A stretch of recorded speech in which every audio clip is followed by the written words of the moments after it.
मित्रांनो, प्रत्येक माणूस आयुष्यात काही ना काही स्वप्न पाहत असतो. कोणाचं स्वप्न असतं साधं आयुष्य जगण्याचं, कोणाचं स्वप्न असतं मोठं काहीतरी करण्याचं. पण कधीकधी काही स्वप्न अशीही असतात ज्यांच्या मागे कष्ट नसतात, पण अपेक्षा मात्र अफाट असतात. आज मी एका युवकाची आणि त्याच्या स्वप्नाची कहाणी सांगणार आहे. या युवकाला ना अभ्यासाची आवड, ना कष्ट करण्याची तयारी, ना आयुष्यात काही साध्य करण्याची धडपड, आणि आयुष्यात काही साध्य करण्यासाठी आवश्यक असलेली शिस्त तर दूरच राहिली. उशिरा उठणे, दिवसभर रिकामटेकडे फिरणे आणि संध्याकाळी बसून पिचकाऱ्या मारत देशाच्या व्यवस्थेवर चर्चा करणे हीच त्याची दिनचर्या होती. त्याच्या मनात एक स्वप्न मात्र घट्ट बसलेलं होतं. मोठी सरकारी नोकरी. हो, त्याला साधी नोकरी नको होती. त्याला हवी होती मोठी सरकारी नोकरी. पण प्रश्न असा होता, जिथे कष्ट शून्य तिथे यश कसं मिळणार? आणि म्हणूनच एक दिवस तो सरळ माझ्यासमोर येऊन उभा राहिला.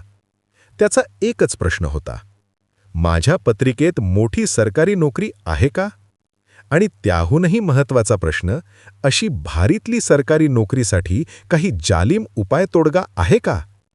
जिथे लोक वर्षानुवर्ष अभ्यास करतात, रात्रंदिवस मेहनत करतात, तिथे हा तरुण मात्र कष्टाचा मार्ग सोडून शॉर्टकट शोधत होता. आणि इथूनच सुरू झाला एक धमाल असा किस्सा, अत्यंत रोचक आणि तितकाच विचार करायला लावणारा. ह्या आनंदरावांचा प्रश्न होता, एमपीएससी यूपीएससी होईल का? मला कळेना हे एमपीएससी यूपीएससी काय आहे. तसे विचारल्यावर आनंदरावांनी खुलासा दिला. अहो, ते नाही का परीक्षा घेऊन भारीतली सरकारी नोकरी दिल्याल. आत्ता माझ्या डोक्यात प्रकाश पडला. ह्या आनंदरावाला एमपीएससी यूपीएससी म्हणायचे. तसे हे एमपीएससी यूपीएससी शब्द काही वाईट नाही, मस्त तालबद्ध आहे. आनंदरावाची पत्रिका केली. एक वरवरची नजर टाकली तरी कळत होते हे एक बुजगावण आहे.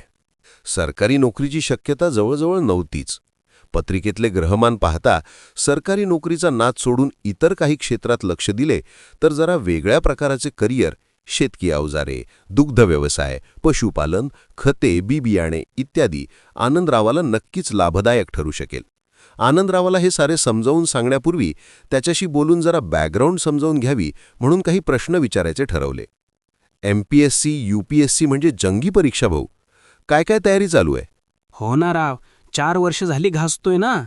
अजून जमले नाही? पहिल्या परीक्षेलाच विकेट पडतीये राव. ते जमले तर दुसरी परीक्षा द्यायची, मग त्यानंतर इंटरव्ह्यूला बोलावत्यात. काय जमेल असं वाटत नाही. आनंदराव, हे एमपीएससी यूपीएससी जरा अवघड प्रकरण असते. हो ना राव, 4 वर्ष झाली ट्राय मारतोय पण काय होईना झाले. काहीतरी जालिम तोडगा सुचवा. पण एकदाचे हे एमपीएससी यूपीएससीचा जुगाड चालवा गुरुजी. एकदम जंक्शन तोडगा टाका. पहिल्या झटक्यात काम झाले पाहिजे. बापरे, इतक्या झटपट? कठीण आहे हो आनंदराव. आसू म्हणू नका गुरुजी, काय होईल तो खर्च करू.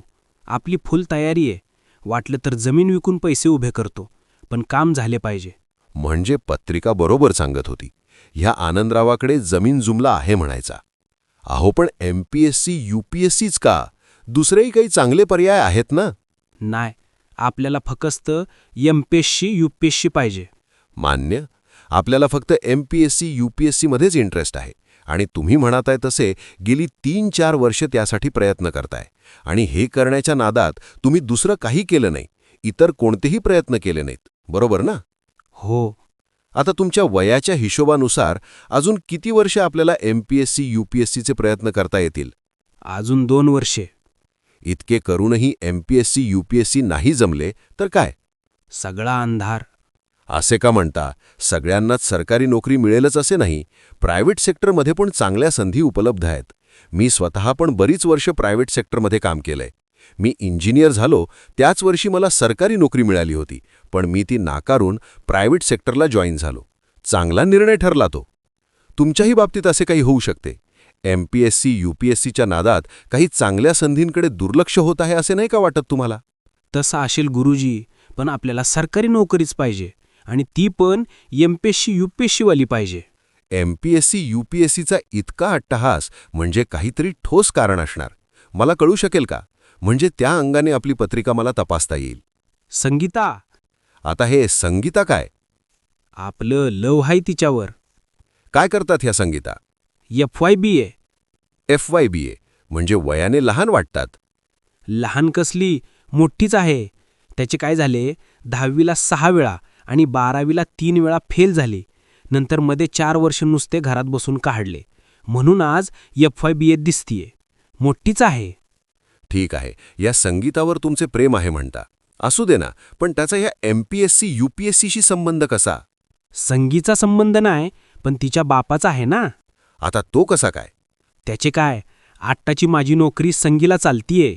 तिची काय तक्रार नाही, पण तिच्या बापाला जावई सरकारी नोकरीतलाच, ते पण क्लास 1 गॅजेटेड का काय म्हणतात ना, तसला पाहिजे. तसा हटूनच बसलाय तो. अच्छा, म्हणजे संगीता मिळवणी म्हणून तुमचा सरकारी नोकरी, तीही क्लास 1 गॅझेटेडसाठी इतका आटापिटा चाललाय. तर काय, संगी आहेच तशी. तिच्यासाठी काय पण. वा अरे पठ्ठ्या. काय हो आनंदराव, तुमचे शिक्षण काय झालंय? BA. BA? कोणत्या विषयात? अर्थशास्त्र. इकॉनॉमिक्स. मस्त, एकदम भारी विषय. डिमांडमध्ये आहे सध्या. कसली डिमांड? साला कोण नोकरी देत नाही. शेवटी एका ट्रॅव्हल कंपनीत बुकिंग क्लार्क म्हणून चिकटलो. असे कसे? डिमांड नाही असे होणारच नाही. सध्या सगळ्या इकॉनॉमिक्सवाल्यांना अच्छे दिन आलेत. नोटबंदी काय, GST काय, सगळीकडे धमाल चर्चा. TV channel, paper, Facebook, WhatsApp, सगळीकडे हे इकॉनॉमिक्सवाले मोकाट सुटलेत. आपण त्यातले नाही बा. असे कसे म्हणता? तुम्ही BA इकॉनॉमिक्स, तुमचा खास अभ्यासाचा विषय म्हणून विचारतो. हे GST नेमके प्रकरण आहे तरी काय? आणि त्याचा आपल्या देशाच्या अर्थव्यवस्थेवर काय परिणाम होणार? चांगला का वाईट? मोदी सरकारचा काहीतरी टॅक्स आहे म्हणतात. लोक, व्यापारी लय कावलेत. आता ह्यो मोदी जाणार बघा 12च्या भावात. आनंदराव, अहो उद्या तुमचे BA इकॉनॉमिक्स क्वालिफिकेशन बघून त्या MPSCवाल्यांनी इंटरव्ह्यूला GST बद्दलचा प्रश्न विचारलात तर हेच उत्तर देणार का? अशी उत्तरं दिली तर मग पास कसे होणार तुम्ही MPSC UPSC? असं कसे होईल? इंटरव्ह्यूचे कॉल लेटर आले की लागणार ना तयारीला. उत्तम, पण अशी तहान लागली की विहीर खणायला घेऊन कसे काय जमणार हो? मग 4 वर्ष अभ्यास केला म्हणजे नेमके काय केलेत हो? तसं जास्त काय नाही, वेळच मिळेना झालाय. फेसबुक, व्हॉट्सअपचा लोड असतो ना. भलतेच बिझी दिसताय राव तुम्ही. बरोबर आहे, मग कसा अभ्यास होणार? अभ्यास जम्यानं झाला म्हणून तर तुमच्याकडे आलो ना. काहीतरी असेलच ना तोडगा. पण झटपट इफेक्ट देणारा सांगा. नाहीतर काय व्हायचे, इकडे मी तोडगा करत बसायचो आणि तिकडे संगीचा बा तिचं लग्न दुसरीकडे लावून द्यायचा. मधल्यामध्ये माझा पोपट व्हायचा. हे पहा, आपली पत्रिका तपासून बघितल्यावर असे दिसते की क्लास 1 गॅझेटेड सरकारी नोकरी मिळण्याचे जरा अवघड आहे. अहो, असे कसे मानता? असल कोणच्या तरी पोथीत लिहिलेले असणार बघा. माझे कागदावर नाव आनंद असते, पण माझे पाळण्यातलं नाव पांडुरंग आहे. त्या नावावरून बघा, काहीतरी वाटणी गेलंच की. असं? बघूया पांडुरंग नावाने काही दिसतंय का ते. मी पत्रिका पुन्हा बघायचे नुसते नाटक केले आणि म्हणालो, आनंदराव, आहे हा एक तोडगा आहे. काय सांगता? येस, एक तोडगा आहे. आपल्याला फक्त एक पोथी वाचायला लागेल, अगदी मनोभावे. एवढेच ना? झाले म्हणून समजा. के सोपे नाही ते महाराजा. का? त्याचे असे आहे, पोथी वाचायचे काही नियम आहेत, त्याप्रमाणेच ती वाचायची, तरच तुमचे काम होणार, नाहीतर नाही. सगळं जमवू आपण. तुम्ही फक्त सांगा काय काय करायचे ते. रोज पहाटे 4च्या सुमारास उठायचे, गार पाण्याने आंघोळ करायची आणि तसेच ओल्या कपड्यासहित देवासमोर निरांजन लावून ती पोथी वाचायची. एकाच बैठकीत वाचायची. मध्ये अजिबात उठायचे नाही की कोणाशीही बोलायचे नाही. फोन स्विच ऑफ ठेवायचा. कळले? चालते की. ओ राणा, इतके सोपे नाही ते. पोथी तशी लहान आहे, पण एकाच बैठकीत ती 21 वेळा वाचायची असते. त्याला हिशेबाने साधारण 3-3.5 तास लागतात. 3.5 तास? हां, 3.5 तास. ओल्याने बसायचे असते. जमेल? जम्मू कसे तरी. आपण म्हणालो ना, संगीसाठी काय पण. थांबा, अजून माझे सांगून झाले नाही. अजून काय करायचे असते का? हो तर, हे पोथी वाचायचे काम सलग 108 दिवस म्हणजे सुमारे 3.5 महिने चालू ठेवायचे आहे. एक दिवसही खंड पडू द्यायचा नाही. कळले? भाऊ, हा भाग जरा अवघड आहे. तुम्हीच म्हणताय ना, संगीसाठी काय पण. हा करणार ना. तुम्ही सांगितलेले सगळे करणार. जमवतो कसे तरी. पण एखाद्या दिवशी नाही जमले तर? असे होऊ देऊ नका. पण दुर्दैवाने खंड पडला तर देवीची माफी मागून पुन्हा पहिल्यापासून सुरुवात करून 108 दिवस पोथी वाचायची. परत पहिल्यापासून?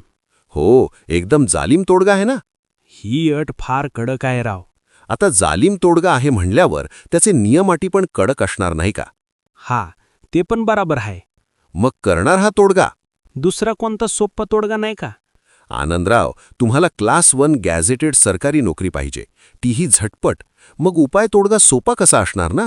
तरी पण आनंदराव, आता कच खाऊ नका, नाहीतर संगीताचे लग्न तिचा बाप दुसऱ्याशी लावून देईल. बघा बुवा. नाही, करतो. हा तोडगा करतो की नाही बघा.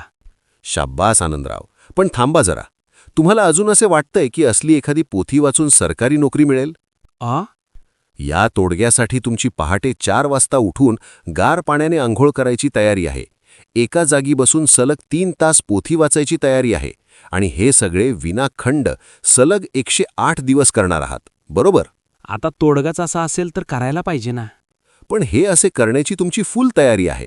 मग 4 वाजता उठून एका जागी बसून सलग 3 तास 108 दिवस तुम्ही MPSC UPSCचा अभ्यास का करत नाही?